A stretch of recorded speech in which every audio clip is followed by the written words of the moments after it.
When I was a child, my father loved hosting gatherings with the neighborhood families. While most people would stick to playing card or board games, my father liked to shake things up. Literally. He would suggest rocking the table as a unique activity to entertain everyone. The night I remember most vividly happened when I was about 7 years old. My father decided that I should help him rock the table that evening. The table in question was our large cherry wood dining room table, big enough to seat 12 people. As a family of 10, we lived in a sprawling 5-bedroom house on 40 acres of land, and our dining room, like the rest of the house, was enormous. That night, we cleared the dining room, moving all the chairs against the walls and positioning the table in the center of the room. I stood at one end of the table, my palms resting lightly on the surface at about elbow's length. My body wasn't touching the table at all. My father took his place at the opposite end, his palms also resting lightly on the surface, far enough in that it was clear neither of us could be manipulating the table. The room was quiet as my father told me to clear my mind and focus on one thought. If there is someone here, rock the table. Over and over, I repeated this in my head. At first, there was just a slight movement, like the table was shifting under someone's weight as they stood up from a chair. But then, the table started to move more noticeably, lifting slightly off the floor on my father's side. It tipped toward me, though there was no way I could have caused that, and my father's hands were still resting flat and motionless on the surface.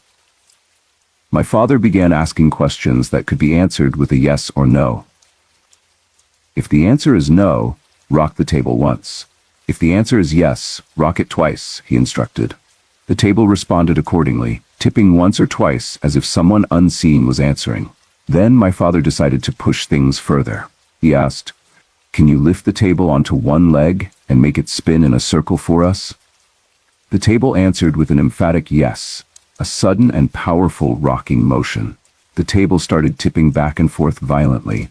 It lifted onto the 2 legs on my side, and my father had to move alongside it to keep his hands on the surface. For a moment, it balanced there before tipping onto a single leg. Slowly at first, the table began to spin. My father and I had to walk around with it to keep our hands on the table. Then it sped up. I was running to keep up, but it was moving too fast. Eventually, I had to let go, and as soon as I did, the table slammed back down onto all 4 legs, coming to a dead stop. The room was silent. The neighbors who had gathered to watch were wide-eyed, frozen in fear and disbelief. They knew my father's hands had barely touched the table, and there was no way I could have done anything to move it like that.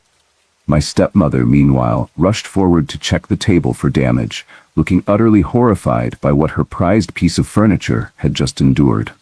That was the first and last time I agreed to rock the table with my father in front of the neighbors. After that night, word spread among the neighborhood kids, and it didn't exactly make my life at school any easier.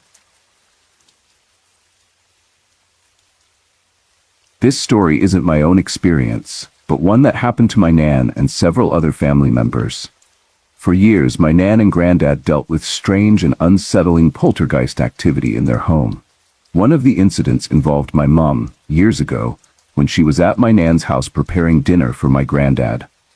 She went into the cupboard to grab a saucepan, which was stacked securely at the bottom. Suddenly, the whole stack flew out at her, as if thrown. Startled but determined to finish cooking, she sat in the living room waiting for the dinner to be ready. While sitting there, she heard footsteps coming down the stairs. Thinking it was my granddad home early, she went to check, but no one was there. Confused, she returned to the living room. Moments later, she heard the footsteps again. This time, terrified, she ran outside and waited for my granddad to come home. From that day, she refused to stay in the house alone. My nan, however, experienced far worse over the years. Once, while doing the washing up, she had china plates hanging above her fireplace. She turned around, and 2 plates suddenly flew off the wall as if thrown. On another occasion, she saw the doorknob on a hallway door slowly turn by itself. The door opened, paused, and then closed slowly. Moments later, the door on the opposite side of the room did the exact same thing. She even felt a breeze pass her, as if someone unseen had walked by. Another eerie incident happened to my granddad. One morning, while in the bathroom with just his trousers on, he felt ice-cold hands press fully against his back. Shocked, he quickly ran downstairs to ask my Nan if she was messing around, but she had been busy making breakfast the entire time. Similarly, both my father and uncle had their own unnerving moments. Each of them, while at the top of the stairs, felt invisible hands push them from behind. Thankfully, they only tumbled down a few steps, but it could have been far worse. There's also a story tied to the house's history. An old man had lived and passed away there. In his later years, when he could no longer climb the stairs, his bed was moved downstairs into a separate sitting room. In his old upstairs bedroom, he had a habit of spitting tobacco on the walls. To this day, when someone stays in that room, they sometimes catch the strong smell of tobacco. There are also occasional sounds of a keyboard being played in the sitting room downstairs, or keys jangling faintly. Another odd phenomenon involved a clock my Nan kept on a high shelf in her living room. One day, she noticed a large crack across the clock's face. She replaced it, only for the new clock to crack in the exact same spot. No matter how many clocks she bought, they all cracked in the same pattern. Strangely, this only happened when she or my granddad were alone in the house. Other bizarre events included milk bottles flying off shelves and a heavy fireplace brush, shaped like a tribal figure, being flung from a windowsill. On one occasion, the brush hit my aunt on the head while she was sitting on the sofa beneath it. Fortunately, she wasn't hurt. My Nan gave the brush to my mum, who later used it in her own house, but nothing unusual ever happened. It seemed the activity was tied to my Nan's house, not the items. These events persisted for 12 to 15 years, becoming so bad that my Nan finally sought help from the local church. She spoke with the priest, who came to her house and blessed every room with holy water while saying prayers. After the blessing, all the strange activities stopped. To this day, my Nan still lives in that house, and since the priest's visit, it has been completely ghost-free. It all began in January 2006. The first strange sign was a jar of peanut butter. I found it on its side on the rim of the kitchen sink, with a big glop of peanut butter on the counter and a pool of melted peanut butter dripping onto the floor. At first, I thought it was the kids being messy. Little did I know, this was just the start of a year of chaos. Dumping, spraying, spilling, slashing, cutting, bashing doors, setting traps, and even messing with the electricity. The worst of it came during the first 2 months of 2007. By then, it had escalated. Furniture would be moved around the house. Objects were thrown violently at my daughter's bedroom door. Knives, cans, pots, pans, and dishes. It scribbled on the walls and hid random items inside the air vents. Basic necessities like toilet paper, paper towels, soap, and shampoo were impossible to keep. Every time we bought toilet paper, it ended up in the toilet. The same thing happened to cell phones. One went into the toilet, another into my coffee cup while I was asleep, and a third was dumped inside the peanut butter jar. It got worse. It banged on the walls, destroyed doors with an 8-pound mallet, and bent doorknobs. It even stuffed fingernail polish into the lock mechanisms. We'd leave the house, and it would lock the doors behind us. It destroyed my dishwasher, plugged the sink, and flooded the house. Every day brought a new attack. Even small things became unsettling. I'd set the air conditioner to 81 degrees, only to find it reset to 79. I'd turn it off before bed, only to wake up to it running again at 79 degrees. It dumped jars of flour, sugar, coffee, and spices onto the floor repeatedly. It flung cake icing across the living room, smeared pantry items on walls and ceilings, and even dumped cat litter everywhere. It poured oil on my computer and set traps, like balancing an egg on the bathroom door or piling cinnamon and sugar on the ceiling fan, only to start the fan when someone walked in. Twice, it placed a lighter in the coffee pot, causing it to explode. The second time, the coffee pot shattered completely. The unpredictable chaos left us constantly on edge. Electronics became frequent targets. My new flat-panel monitor was slashed, my daughter's new computer was sprayed with shaving cream, and piles of cat feces would mysteriously appear on keyboards. We once found my daughter's bikini underwear hanging in the branches of the big pepper tree in our front yard. At first, some of the bizarre events made us laugh, but the laughter didn't last long. It soon became dangerous. Fires were set under piles of toilet paper and paper towels in the middle of the night while my daughter slept. It was as though it wanted to hurt us. Or worse. That was the breaking point. We realized it wasn't just trying to scare us, it was trying to kill us. We reached out for help. An investigative team from San Diego visited our house 5 times, equipped with the latest technology. Their findings were vague, but confirmed the activity. Cleansing rituals and blessings failed. Unfortunately, our family dynamics didn't allow for the unity required to confront and rid ourselves of this manifestation. In March 2007, we made the difficult decision to leave. We packed up and moved out, driven by fear for our lives. The house had become too dangerous. It's been years now, and we are still trying to heal. The memories linger, and we will never forget what we went through. I hope no one else ever has to endure anything like this. I was about 8 or 9 years old when my father and I had an experience with the chandelier that I'll never forget. At the time, we lived in a large, relatively new house, built just a decade prior. My parents were divorced, and this was my father's home. It had a grand, winding staircase that led to a railed hallway overlooking the foyer. Though I was fascinated by ghosts, I had always hated large houses. Unexplainable events thrilled and terrified me at the same time. Whenever I wasn't alone, I'd drag anyone I could along to go ghost hunting. I was convinced my father's house was haunted, even though it was so new. My father, of course, dismissed the idea. The original owner had died, but not inside the house, and my dad insisted there was nothing to worry about. Still, there were things he couldn't explain. Pipes would suddenly burst without warning, and our porch collapsed unexpectedly. Perhaps the most chilling incident happened 2 days after we sold the house to a new family. Lightning struck it, setting the entire roof on fire. It felt like a pattern of bad luck tied to that place. One particular night stands out the most. My pregnant stepmother was upstairs sleeping while my father and I were downstairs watching a late-night TV show. It must have been around 10:30 p.m., and I recall it being warm outside, though I can't remember the exact season. As we headed upstairs to bed, I was telling my father about a dream I'd had. In the dream, I was riding in a buggy, and a boy pressed his face to the window. He wasn't frightening, in fact, he looked kind, but I felt a strange, inexplicable familiarity with him. As I was recounting the dream, I glanced at a mirror in the hallway. That's when I noticed the chandelier in the dining room below had turned on. My father had distinctly turned it off earlier. For context, I've always had a dislike for mirrors. In dreams, they often show me unsettling reflections, something other than myself, staring back. Yet for some reason, I felt compelled to look in the mirror at that moment. I pointed out the lit chandelier to my father. He mused for a moment and claimed he must have forgotten to turn it off. I didn't want to move closer, so I asked him to check it. He agreed, but as soon as he took a step forward, the light turned off. Then it turned on again. And off. Slowly at first. My stepmother was snoring loudly in the other room, and we were the only 3 in the house. My father paused, now visibly uneasy, and took another step. The light began to flicker more intensely, the intervals shorter and more erratic.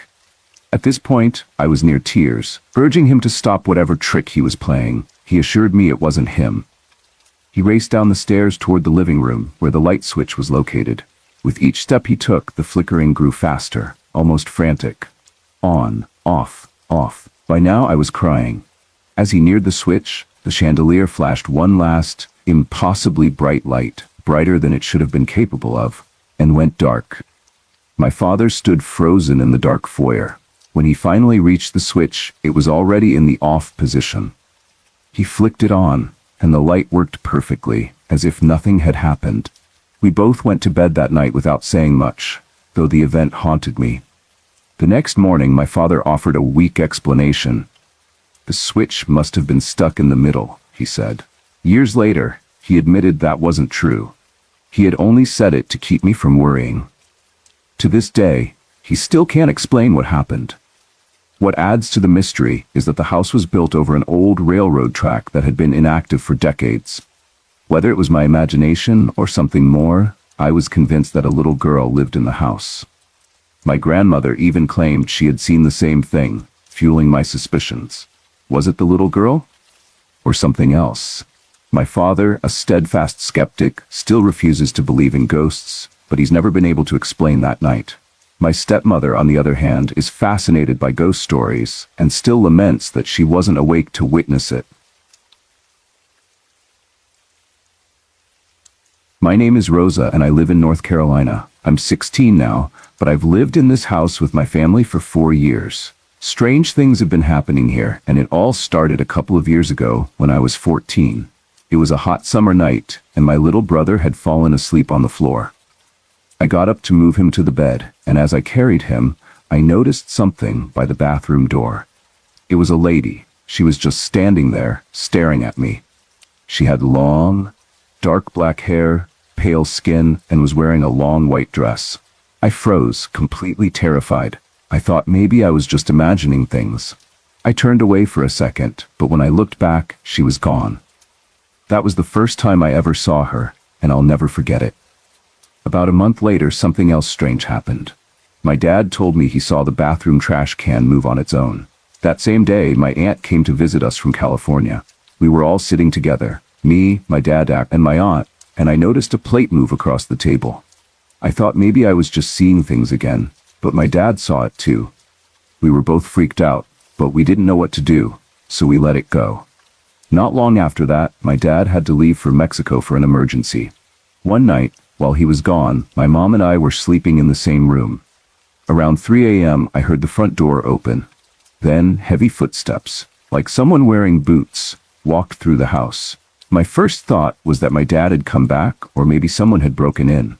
I froze in fear as I heard the footsteps stop in the living room, where the couch squeaked, as if someone sat down.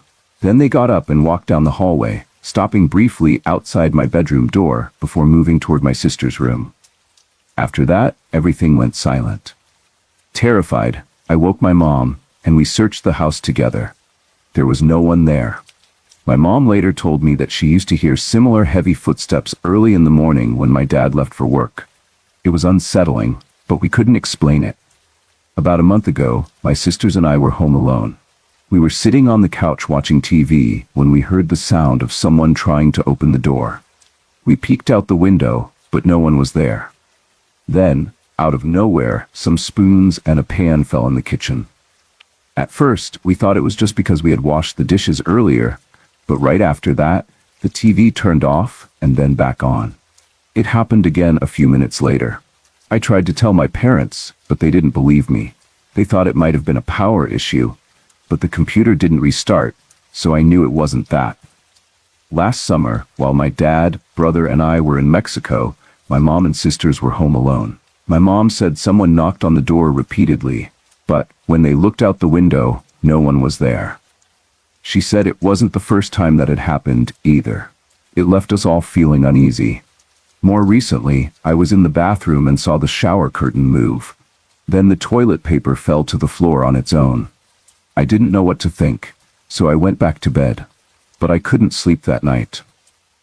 Even though all these things have happened, I don't feel like this presence, if it's a ghost or spirit, means to harm us. The only thing that really scared me was the sound of those heavy boots walking through the house. Luckily, things have been quiet lately, and I hope it stays that way. A few years ago, when I was 16, I experienced one of the most terrifying moments of my life. I was in my bedroom, working on some hard-hitting music on my new synthesizer. My mom came in to tell me that she and Dad were heading to the grocery store. I gave a distracted nod, the kind that says, "Yeah, sure, whatever." Shortly after they left, the sky began to cloud over, and it looked like a storm was coming. My bedroom window was open. It was an old, stubborn window, nearly impossible to open or close. Once it was open, it stayed that way, rain or shine. As I turned up the volume on my amplifier and got deeper into the track I was creating, something unexpected happened. The attic door in my room, an old 1930s style door, swung open. Startled, I immediately stopped the music and turned around. The door was wide open. My logical side kicked in and calmed me down. It's just the draft from the open window, I told myself. With that explanation in mind, I pressed play and continued working on my song. But then, just 10 seconds later, the attic door slammed shut, loudly. I paused and looked around. The curtains weren't moving, and there was no breeze coming in from the window. "That's strange," I muttered, my heart beginning to race. Even though every hair on my arms was standing on end, I pushed the fear aside and pressed play again. That's when things took a dramatic turn.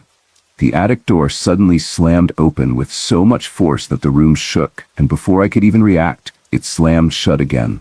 I froze. My entire body was paralyzed with fear, and I felt an intense presence, like someone was standing right behind me, breathing down my neck. I wanted to run, but my legs wouldn't move. Instead, I turned toward the window, intending to close it. As I approached, the window slammed shut on its own, and the glass shattered inward into my room. That was it. I bolted. In one leap, I grabbed the door, yanked it open, and flew down the stairs, skipping nearly all of them. I didn't stop until I was standing in the front yard, drenched in the light drizzle, staring back at my bedroom window in shock. I waited there for what felt like an eternity until my parents returned. That was the only time anything so hostile happened in our house.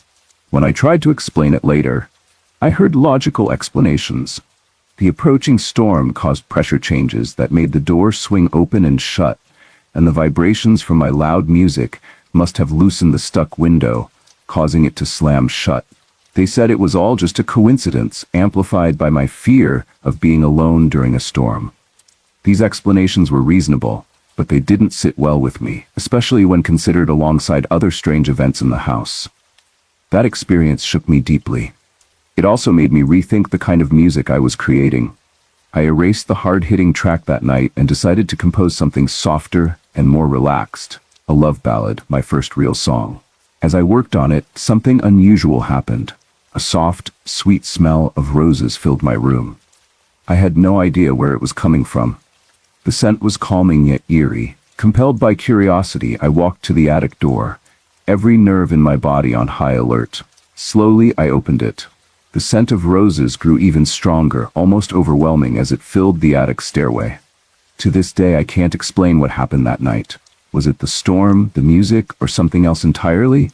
Whatever it was, I'll never forget it, and I've never worked on music quite like that again.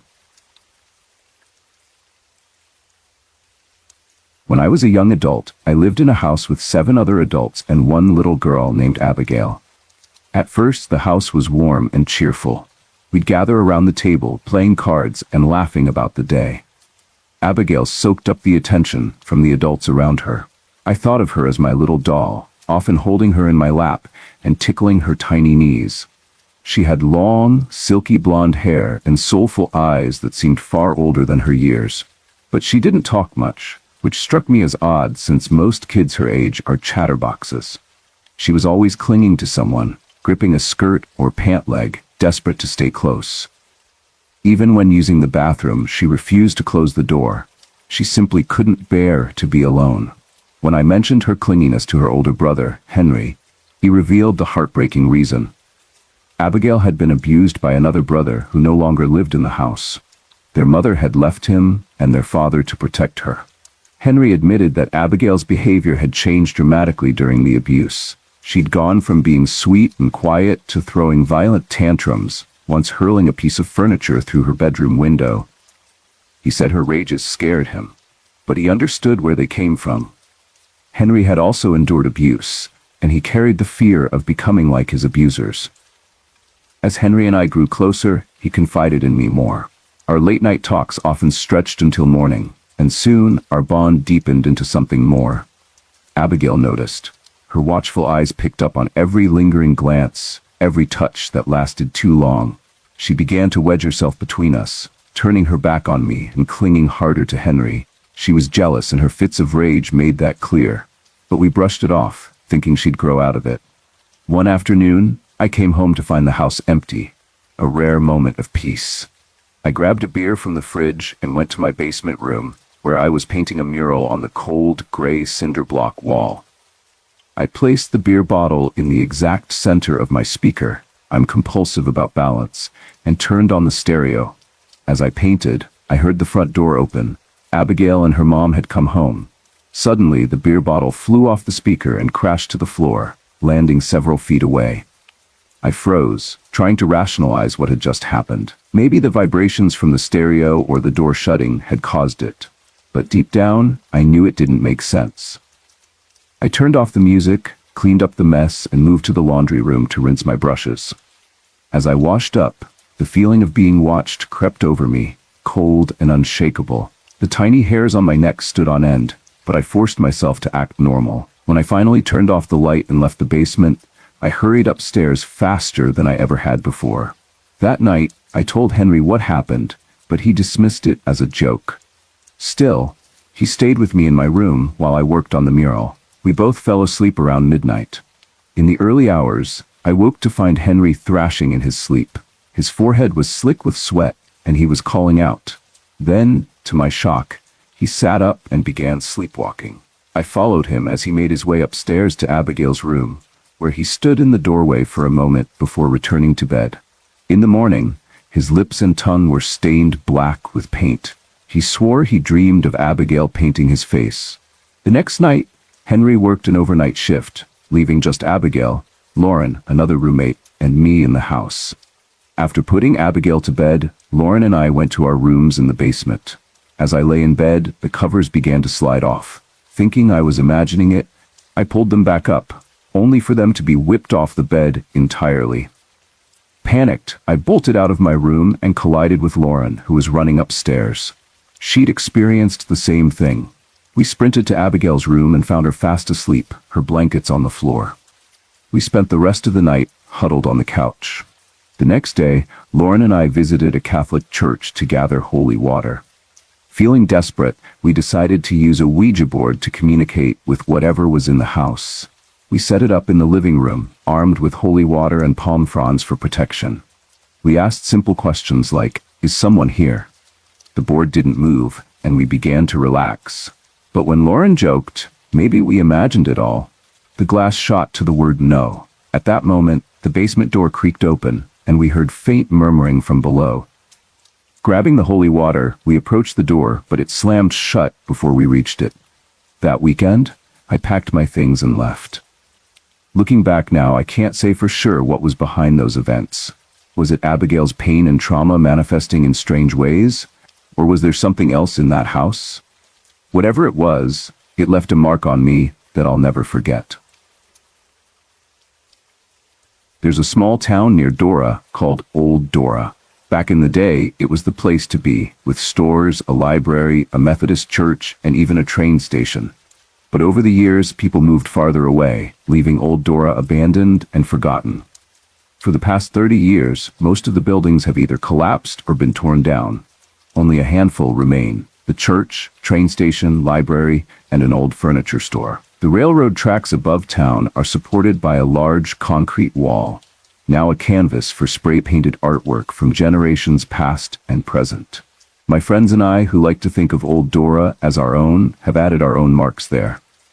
Most of the time, we head up there at night to explore the old buildings and try to connect with any lingering spirits from the town's past. The church was always locked. There was no way in without breaking something, and none of us wanted to break into a church. But one night, as we were doing our usual rounds, we noticed something unusual. The door on the bottom floor was wide open.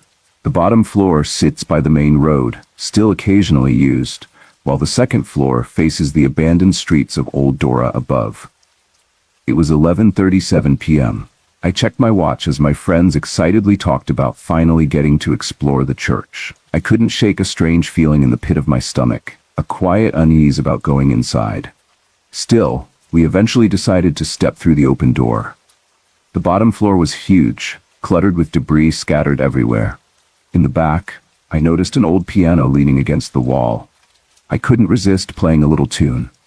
As I finished, one of my friends pointed out a set of winding stairs leading up to the top floor. The group, 4 of us in total, gathered near the stairs, staring at their twisting path upward. Then, out of nowhere, soft piano music started playing from the second floor. But it wasn't coming from the piano we had seen. It was from up there. We froze for a moment, then panic set in. All of us bolted out of the church and into the street. None of us could explain it, but we decided to come back the next night. We convinced ourselves someone must have been squatting there and tried to scare us away. The next night, close to midnight, we returned. This time, the door was closed, but surprisingly, it was unlocked. We stepped inside again, nerves running high. As we approached the stairs, one of my friends played the same little tune on the old piano in the corner. We waited. Nothing happened. Gathering our courage, we decided to head up. As we climbed the stairs, the soft sound of piano music began to drift down from the top floor. Two of my friends panicked and ran back down, leaving just Sean and me. Determined to figure it out, we continued up the staircase. When we reached the top, we found a large black grand piano against the wall near the stairs, but no one was there. We stood frozen as the keys pressed down, one by one, as if played by invisible hands. The haunting melody filled the room. My heart raced as I watched, unable to believe what I was seeing. Finally, Sean and I turned and bolted down the stairs and out into the street. As we stood outside catching our breath, the music carried out into the night air, echoing eerily through the empty streets. It stopped only when we began walking away. To this day, neither of us can explain what we saw or heard. But if you're ever near the church in Old Dora around midnight, you might still hear the faint sound of a piano playing, just like we did. This story has been passed down through my family and was often told by my father. Since he's no longer with us, I can't ask him to fill in the gaps, but I'll recount it as best as I remember. It involves my great-grandparents, who lived in rural Arkansas a couple of generations ago. They were incredibly poor, true hillbillies by definition. And this story takes place in the late 1890s. My great-grandparents lived in a small house surrounded by fields, far from any neighbors. They were self-sufficient, living off the land and just beginning their life together. My grandmother hadn't even been born yet. One night, after they had gone to bed, there was a loud pounding on their front door. Being so isolated, a knock at that hour was alarming. It was unusual and could only mean trouble. This was long before phones, and with no neighbors nearby, they had every reason to be cautious. My great-grandfather called out to ask who was there, but no one answered. He repeated the question a couple of times, but the silence was unsettling. After waiting a while and hearing nothing else, they decided not to open the door and went back to bed. The next night, or perhaps a few nights later, the knocking returned. It always came after dark, when they were in bed. Each time my great-grandfather would call out, but there was never a reply. By now, he was becoming increasingly irritated and worried. He decided to keep his hunting gun by the door, just in case things turned dangerous. He didn't want to harm anyone, but he wasn't about to take any chances. As this strange knocking persisted, either over several consecutive nights or sporadically, my great-grandparents began to wonder if it might not be something human. Living in the hills, they were no strangers to superstitions or tales of the supernatural.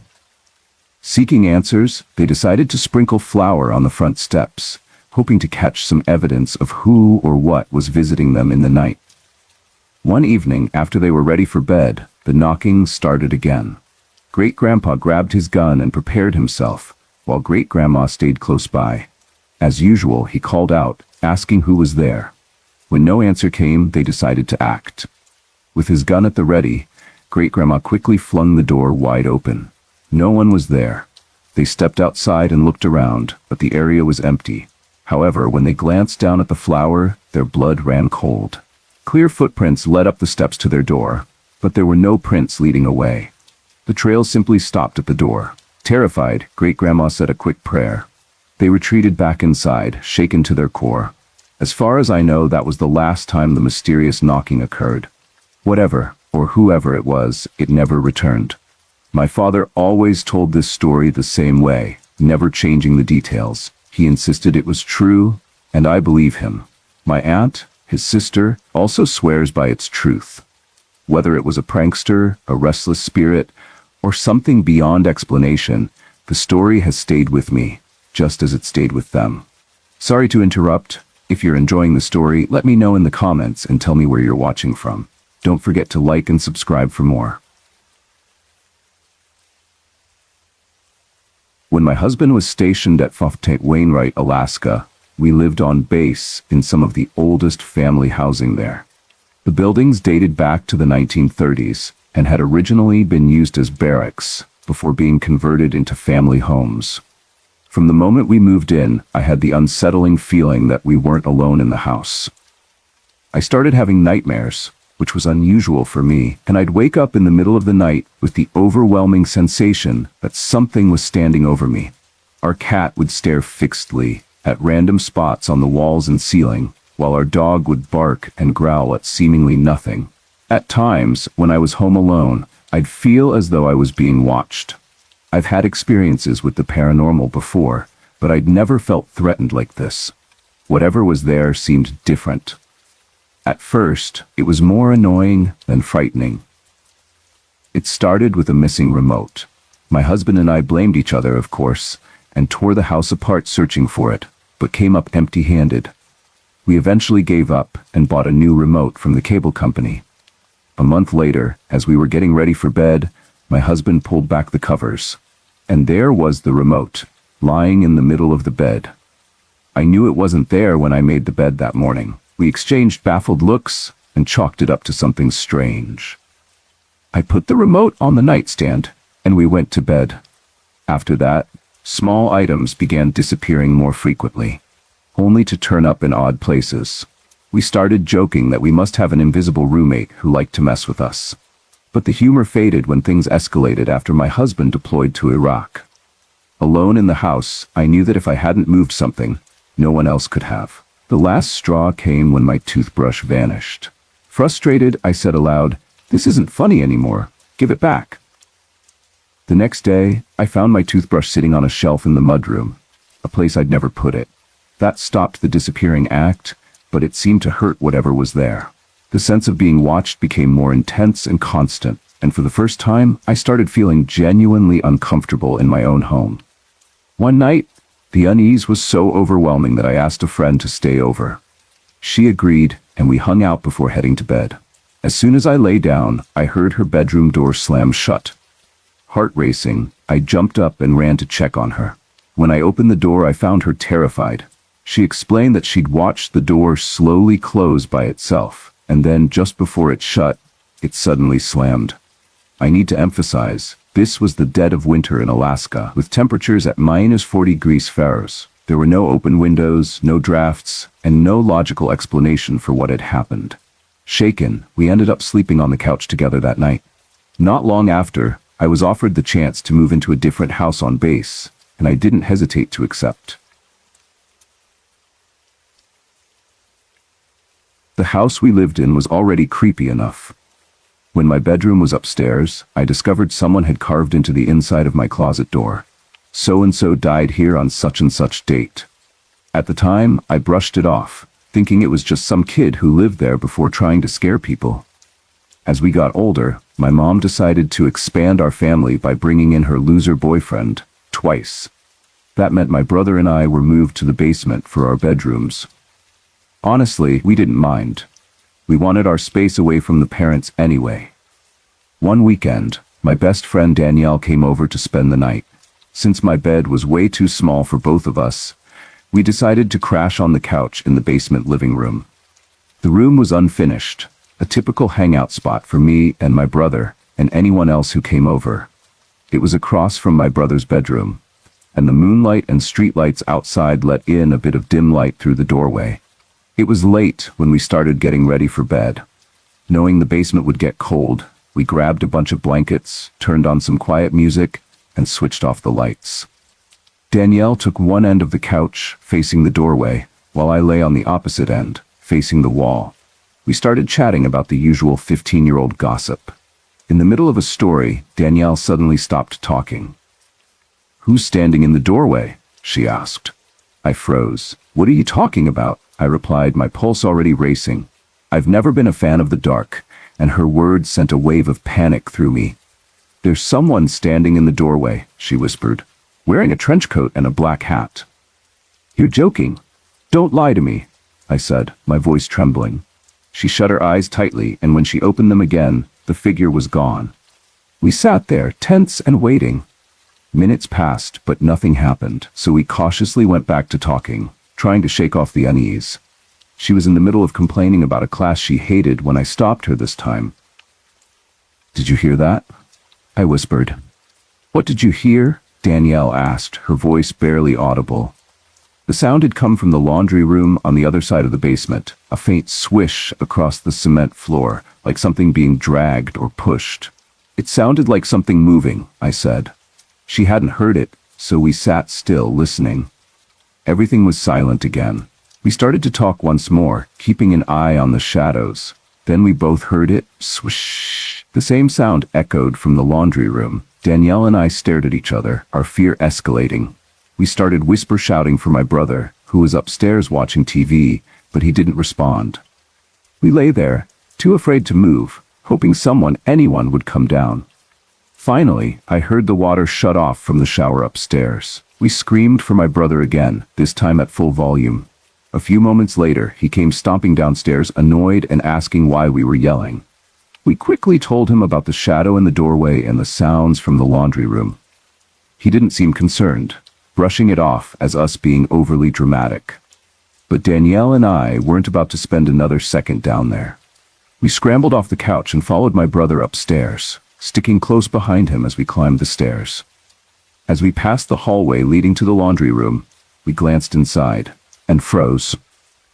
A large box now sat in the middle of the floor, and the clothes my mom had hung on the pipes to dry were swinging wildly back and forth, as though an unseen force was shaking them.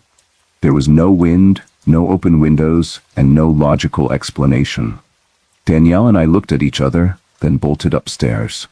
We refused to sleep in the basement again. To this day, I still can't explain what we saw or heard that night, but I'll never forget it.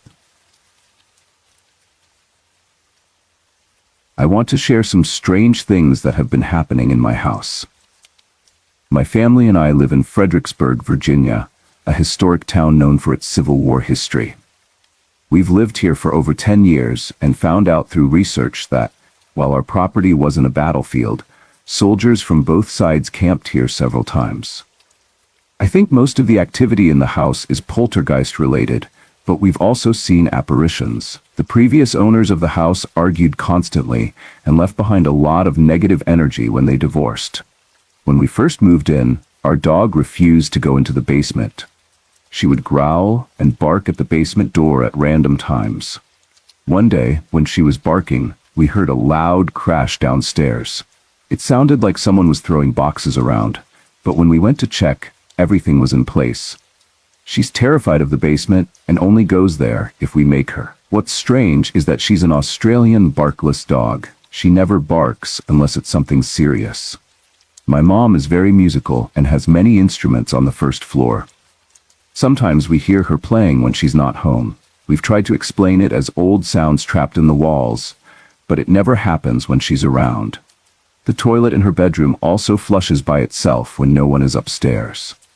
One evening while we were watching TV, 2 lamps on the wall in the breakfast nook suddenly flew off. They didn't just fall, they looked as if they were thrown, and the cords were yanked out of the wall. Everyone in the room saw it, but no one was in the kitchen at the time. A few months ago, all the fire alarms in the house went off in the middle of the night. There was no fire, and these alarms didn't have carbon monoxide detectors. The batteries were fine, but even after we unhooked them and removed the batteries, they kept going off. We had to wrap them in blankets and put them in the basement closet to get some sleep. My sister once saw a man in a gray coat with only one arm walking through our backyard. He vanished when he reached the property line. When my nephew was 2, he pointed to the backyard and asked why a man was buried there. When we asked him more questions, he stopped talking and went back to playing. When I was 16, my mom and I were arguing in the foyer. We were yelling at each other when the chandelier above us started swinging violently and 2 bulbs burst. In my room, I've felt and seen a dark, shadowy figure. It scares me so much that I've avoided sleeping there. At first, I tried protective measures. I read that painting glass orbs silver and hanging them while whispering blessings could block spirits. It worked for a while, but about a year ago, I felt the presence again. The next day, I found that the orbs were gone. The mounting and wires were still there, but the orbs had disappeared. I never found them. Since then, I've been sleeping on the couch or at my boyfriend's place. The few times I've tried sleeping in my room, I've had terrible nightmares. The figure in my room is what frightens me the most. I'm always awake when I see it, and I can't help but think of it as a him. I don't know if this is poltergeist activity caused by our energy or something else entirely, but I know we couldn't have caused all of this ourselves. The year was 1984, or so I believe, as I was preparing to start kindergarten. I lived in a town called Carolina in Puerto Rico, about 30 minutes from San Juan, the capital. Our house was shared between my Aunt Mercedes and my mom. It had been left to us by my paternal grandmother, Anna, who passed away shortly after I was born. I have no clear memory of her face. Even the 2 photos of us together are missing her face. Like any small barrio, Ceramica was filled with ghost stories and folklore. Unfortunately for me, one of those stories involved my grandmother. People described her as a strong, tall woman with very dark skin. They gossiped about how men fell head over heels for her. I hated the rumors, especially since people often said I looked just like her. My name, Zarani, even carries part of her name in dedication to her. I didn't pay much attention to these stories until one night. A drunk woman, the oddball of the town, came to our house claiming she had my grandmother's nails and hair in a container in her medicine cabinet. She said my grandmother was a witch, and she had cut them after the burial to perform brujeria, or black magic. Furious, I ran outside to the backyard to clear my head. It was a beautiful night, with a full moon lighting up the yard. I sat by the fruit trees, imagining myself in New York, where I had recently visited and fallen in love with the trains. As I looked at the moon, I heard a hoot coming from the guanabana tree. Curious, I stepped closer. My heart nearly stopped when I locked eyes with a pair of glowing yellow eyes. An owl? In Puerto Rico? Strange, it just stared at me, unmoving, for what felt like an eternity. Then an odd sensation came over me. I couldn't move. My jaw locked in place, and my heart pounded in my ears. I could hear my mother calling me, but I couldn't respond. When I blinked, the owl was gone, replaced by the figure of a woman sitting silently on the tree branch, watching me. I screamed and kept screaming until my mother came running. Our neighbor, who had been outside, yelled that she saw me looking up and had also seen something dark in the tree. Together, they carried me inside, though my legs wouldn't work. They prayed over me and doused me with holy water. After that, I wasn't allowed to go outside alone. But the strange occurrences followed me indoors. I'd often jump because I saw figures walking past doorways or peering through windows. Sleeping became nearly impossible unless I was with an adult. One night, while I was finally asleep, my mom and aunt saw me walk out of the room and crawl halfway down the hallway. Following me, they saw a woman in white crawling just ahead of me. I don't remember this, but I'm thankful they were there to stop me. Soon, objects began moving around the house. Items would disappear for days and then reappear in odd places. My mom would get pinched randomly. The air in the house felt heavy, and even as I write this, I can recall the choking sensation I often felt there. The worst night came when I was lying in bed with my mom and sister. I desperately needed to go to the bathroom but felt too terrified to move. As I lay there, trying to ignore the urge, a cold, heavy feeling crept over me. My limbs became stiff and my skin prickled. I couldn't move. Staring at the ceiling, I saw a mist growing heavier until it formed a face and hands. The figure hovered over us, moving back and forth. I could feel its breath on my face and its hands prodding me, almost like a doctor examining for injuries. Then I saw its eyes, dark and unblinking, and panic overwhelmed me. I couldn't scream, but my frantic movements woke my mom and sister. When they started screaming, the figure dove under the bed. The entire room shook violently. Lamps fell, and a strong wind rushed through the house from every direction. I closed my eyes and prayed until it stopped. When it was over, I wet the bed and blacked out. We moved frequently after that, but the experience scarred us all. For me, it triggered something I didn't understand at the time. My sensitivity to the supernatural intensified. I started having premonitions, and occasionally I could see spirits. Though I've learned to manage this gift over the years, that incident marked me forever. It's a memory I'll never forget. I'm currently a freshman at Eastern Michigan University, about an hour from Detroit. My roommate and I live in a freshman dorm that's definitely not a new building, though I never thought much about it. I moved in first and lived alone for about a week in August. During that time, nothing unusual happened. No strange noises, cold spots, or discomfort. I loved living there. A month after school started, my puppy passed away. My parents brought me home to say goodbye before taking her to the vet. I kept her collar and clasped it around my bunk bed as a keepsake. Losing her hit me hard. I spent most of my time sleeping and struggling to attend classes. Eventually, as I began to process the loss, things in my dorm started to change. It began on a cold November morning. I slept in until about 11 a.m. and checked my email. Afterward, I closed everything, locked the door, and headed to the bathroom. My roommate was in class and wouldn't return until 1 p.m. I left my sweatpants on top of my laptop, but took the rest of my clothes with me. Our bathroom doesn't have a fan, so the curtain doesn't keep water out very well, which is why I always closed my laptop before leaving. When I came back, something felt off. My sweatpants weren't where I'd left them. They had been folded neatly and placed under my desk. It was odd. But since the door was locked and no one had entered, I convinced myself they must have fallen off and landed that way by coincidence. However, I noticed something else. Google was open on my laptop and someone had searched SI for you. The search results were in different languages and didn't seem particularly creepy, but it was unsettling. I told my roommate when she returned, and we searched SI for you again, finding the same results. We joked about it, trying to rationalize how sweatpants could fold themselves and search Google. It didn't add up, but we tried to brush it off. Later that month, just before Thanksgiving break, I had another strange experience. My roommate had already gone home and I was alone in the dorm, trying to finish some homework. Out of nowhere, I heard soft music playing. At first, I thought it might be coming from a nearby room, but it got louder. So loud, it was unmistakably coming from my roommate's alarm clock.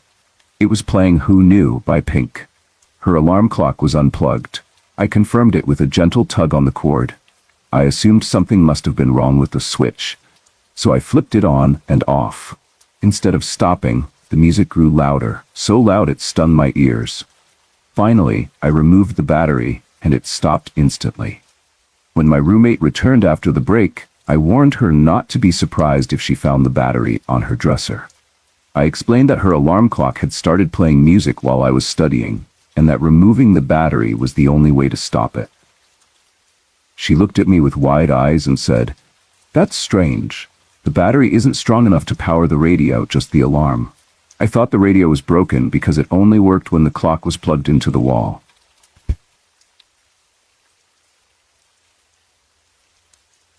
My name is Teresa. I'm 15 now, but I was just 13 when this all began. It started about 6 months after my family moved into our new home, a mobile home, though an old one. Despite its issues, it was cozy, and I was excited to have my own room. But almost immediately, strange things started happening. My room had a large closet with sliding glass doors that acted as mirrors. To make my space seem bigger, I hung mirrors all around my room. At the time, I didn't realize that mirrors could act as gateways for spirits. I also owned an old second-hand Ouija board. A few weeks before moving into my room, I'd half-heartedly tried using it with my mom, but nothing happened.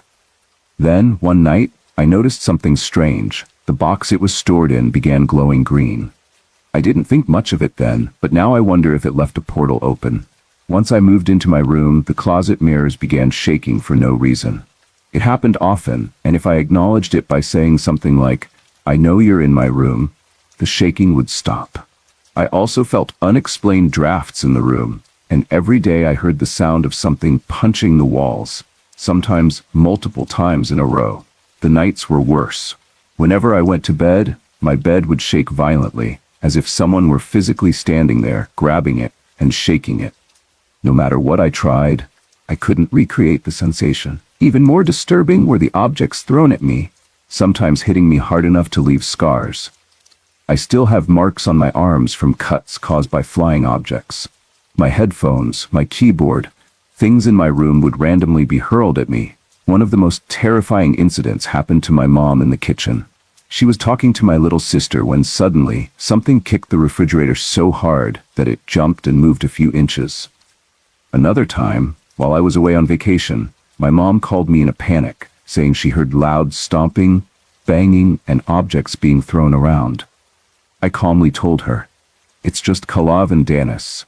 Kalav was the entity that had been tormenting me, and Danis was a spirit connected to my friend. Eventually, I tried befriending Kalav. At the time, I didn't realize he wasn't just a spirit, he was a demon.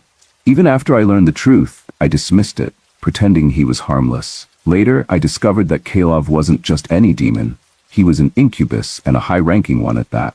My little brother once saw him in the form of a large black dog, confirming what I'd already felt. I've come into contact with several other demons over time. There's Danis, an Egyptian cat demon, a Nekael, and Nikki, a familiar demon who also takes the form of a cat. Kalav, though, is the one who stays with me the most. He's about 7 feet tall with black hair that falls to his ankles. He has no eyes, and he told me he's a fallen angel who sided with Lucifer during the fall. He claims to be from Britain, though I don't know how old he is. Strangely enough, I've fallen in love with him. Even knowing what he is and what I've gotten myself into, I believe deep down that he's a good person. I started working at an assisted living facility in June 2004, covering the second shift from 2 to 10 p.m. The facility had 2 units, one for residents who needed help with daily tasks, and another for Alzheimer's and dementia patients, where I usually worked. At the time, there were only 10 residents in the 20-room dementia unit, and I often worked alone. Even when the building became busier, I didn't mind working by myself. Although the facility was fairly new, it had already seen its share of deaths. Strange things would occasionally happen, seeing movement out of the corner of my eye, lights turning on in empty rooms, or call lights going off without reason. These became such normal occurrences that I learned to ignore them. One particular night stands out. I was assigned to the unit alone, as usual, and went about my duties. But one room, in particular, room 126, kept having its lights turn on. I'd walk in, turn them off, only for them to come back on again later. After several trips, I decided to ignore it. Then the call light for 126 went off. I went in, turned everything off, and left, but soon the light went off again. Feeling uneasy, I walked over to the other unit and told 2 coworkers about what was happening. They joined me to check the room. Together, we turned off the lights and call system, and one coworker even announced, "Whoever is doing this, stop." They returned to their unit, and I tried to focus on finishing my shift. Around 9 p.m., I was in the nurse's station preparing insulin for a patient when the call light went off again for room 126. Sighing, I called my coworkers back, and we went together to turn everything off, hoping it would be for the last time. As soon as we entered the room, we noticed it was at least 20 degrees colder than the rest of the building. We turned off the call light in the living area, then the bedroom and bathroom. But as we turned to leave, all the cupboards in the small kitchen area suddenly swung open on their own. My coworkers screamed, and we all ran out of the room. We reported it to the administrator, who called the building owner. His response? "It's just your imagination." A few nights later, the activity continued. Lights in room 126 still turned on and off. One night, an agitated patient paced the hallway, stopping at the window of room 126 and peering inside. When I asked her what she was doing, she looked at me and said in a cold voice, "I want to join the party." This woman had Alzheimer's disease and couldn't possibly have known what was happening in that room. Later that same night, during shift change, 6 staff members, including myself, were doing rounds to check on the residents. As we approached room 126, we felt a strange vibration coming from the floor. The building had cement flooring under the carpet, so this was unusual. As we got closer, the vibration turned into a shaking sensation. The pictures on the walls rattled, and the signs next to the doors were vibrating. It felt like a minor earthquake, which is impossible in Michigan. Strangely, when we opened the door to room 129, the room of the woman who wanted to join the party, the shaking stopped. That night was enough to make us all want to quit. The administrator eventually called a local church to have the room blessed. A Bible was placed inside the room, but even after that, strange occurrences persisted. TVs and radios would turn on by themselves, and now the Bible itself would occasionally close on its own. There's no logical explanation for the things that happen in that building, but one thing is clear: the spirits there are very much alive. In 2003, I moved into a brand new house in a small farming community southwest of Phoenix, nestled in the shadows of the Estrella Mountains. The area was beautiful, breathtaking even, but it was a big adjustment for me. A city person. The nights were eerily quiet, apart from the occasional howling of coyotes. I thought I'd get used to it, and for a while I did. The house, built on what was once a cotton field, felt peaceful. At first, in early 2004, I decided to take in a roommate, Michelle, to help with expenses. She moved in with her little Bichon dog, and everything seemed fine until I went out of town one weekend. Michelle offered to watch my ferret, Monsoon, while I was gone. When I returned late Sunday evening, Michelle was still awake, reading. She casually mentioned hearing strange noises coming from my bedroom, boxes being tossed around and scratching noises. She even got up to investigate, but when she checked, everything was as it should be. Monsoon was fast asleep in her cage. She brushed it off, but when the noises started again after she went back to bed, she checked again and found nothing.